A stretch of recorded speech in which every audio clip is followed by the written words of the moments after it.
Mike, I guess just the obvious question first. Do you have any sense for X and Malik, both in terms of maybe their availability for this weekend and just maybe if they're not going to be available this weekend, what kind of timeline they might be looking at in their respective injuries? Right now, we're still, Zach, evaluating them. I don't know more today when I get to practice. I spoke to Tim this morning, and just at this point, I don't know. I really don't. Um, both went down. It was X's elbow and um, Malik's ankle. So nothing. They didn't do anything yesterday. So we'll see if they're on the floor to do something today. So we'll see.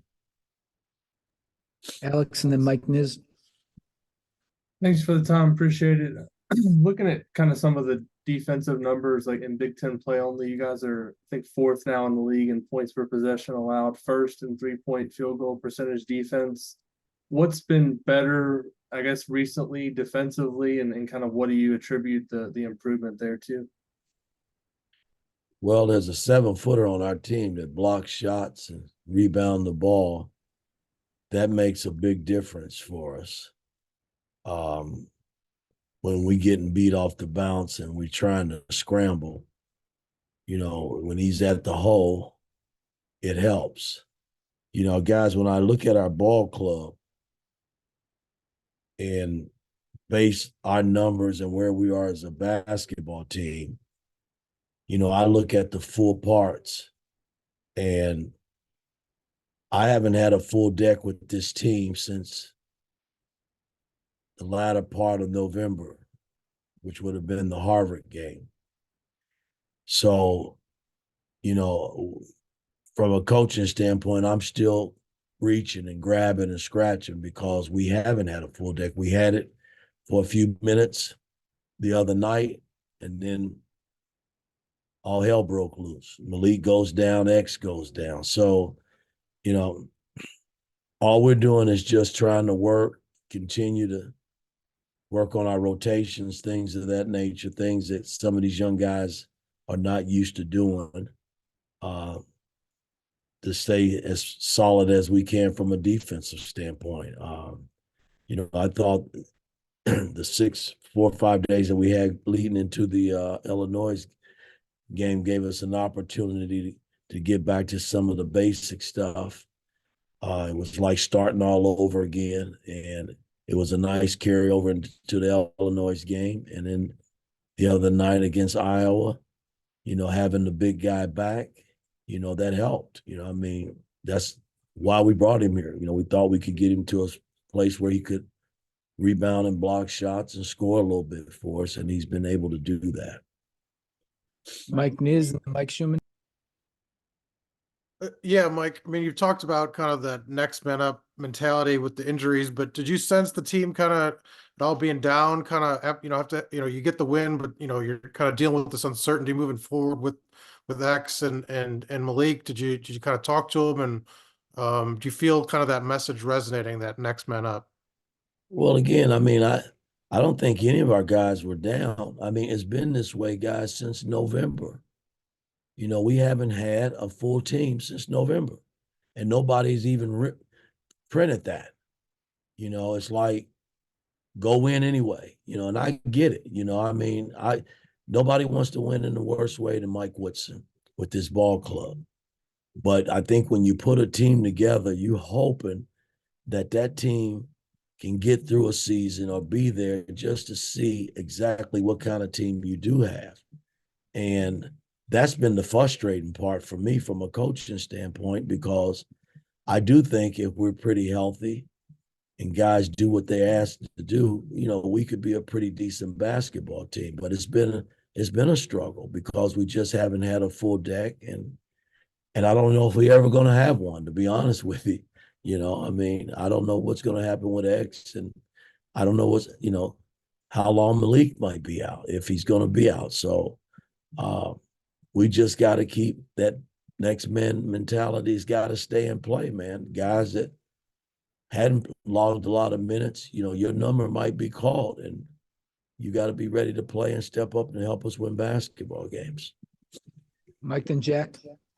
Yeah, hey coach. It seems like in a lot of sets you guys have run, you even if X or Gabe have been in the game, you've had Trey at the point. Could you just talk a little bit about what you've seen developmentally from him as a primary ball handler and how he kind of fits what you want to do offensively? Well, I mean, we put him in that position last year when X went down, alongside Jalen. Even though Jalen was the primary ball handler, we stuck Trey in a lot of pick and rolls and gave him an opportunity to get downhill and make basketball plays. So it's been a carryover from last season. That's when it started. And more than ever now, depending on X's situation, Gabe and Trey and Anthony Lil now, because he's in the mix, whoever's in there they're going to have to feel good about handling the basketball and making basketball plays. I mean, that's the only way we're going to get through the rest of this season.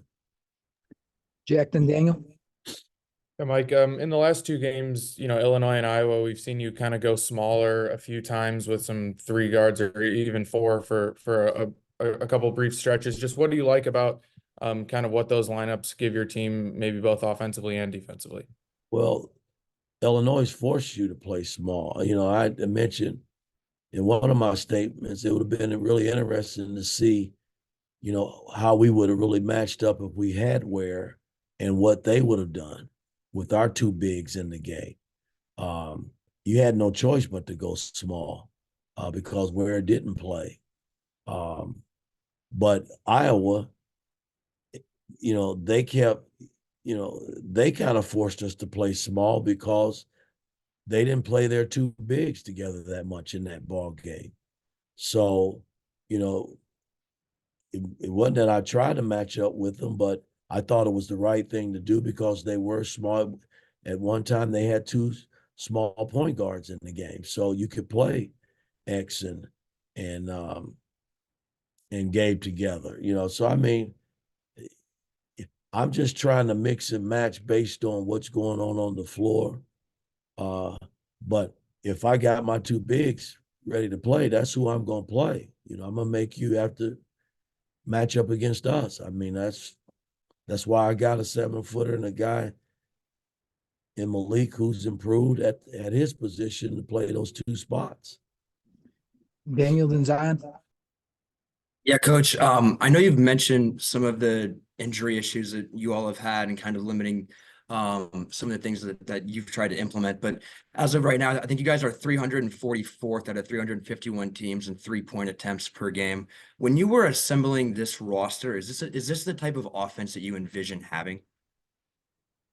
Well, if you haven't had your point guard, who is probably your best pick and roll guy, it's kind of hard to run pick and rolls and get threes. The only way we get threes now is we post our guys get double, we kick it out, or we get early transition and we advance the ball up the floor. I don't look at that. I mean, you guys, you look at the 3-point shots. We've had a lot of attempts, probably not as many as most of the college teams. Why not make the shots that we've had?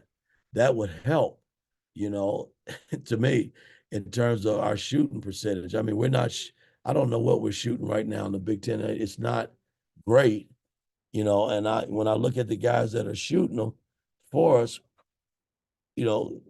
everybody's down.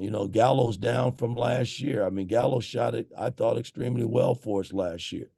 He's not shooting it that well this year. Mac has had his struggles, and you can go on and on. I mean, we're just, our bigs are shooting better threes than our perimeter guys, and it shouldn't be that way. So we just gotta keep working the threes that we get. We gotta knock them down. You can't play Illinois and go 0 for 9. That's 9 opportunities. You came up dry. So, I mean, you can listen, in the NBA, I led the league in taking threes with the Knicks and made threes. Well, if you got guys that are making them, then you shoot them. And we are shooting some, but hell, you still got to put the ball in the hole, guys. I mean, you can shoot them and shoot them and shoot them. I mean, in every coach in college basketball, after a game that they lose, you know, you hear them say, well, you know, we didn't make shots. We didn't make threes. Well, what are you going to do? You got to keep working at it. And hopefully they'll start knocking them down, the ones that they do shoot. That's kind of how I look at it. All right, Zion, last one.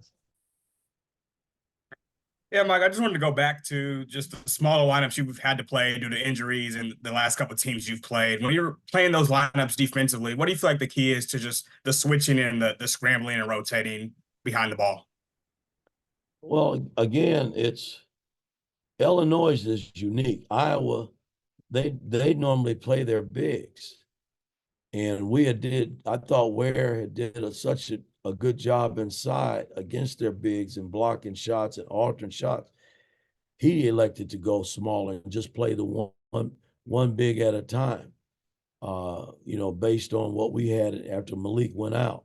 So, you know, I was pleased in that regard. But to answer your question, you know, we have to scramble, you know, because when you're talking about playing smaller guards and Gabe and X before X got hurt, you know, that's two small guys that, you know, got to switch and sometimes they're switching on, you know, like McCaffrey, you know, who's 6'8", you know, 6'7", 6'8", you know. So my whole thing is you have to fight and battle. But my theme has always been to try to keep a body on a body, and you got a better chance of defending it. And when the ball goes up, block out. All right, thanks, Coach.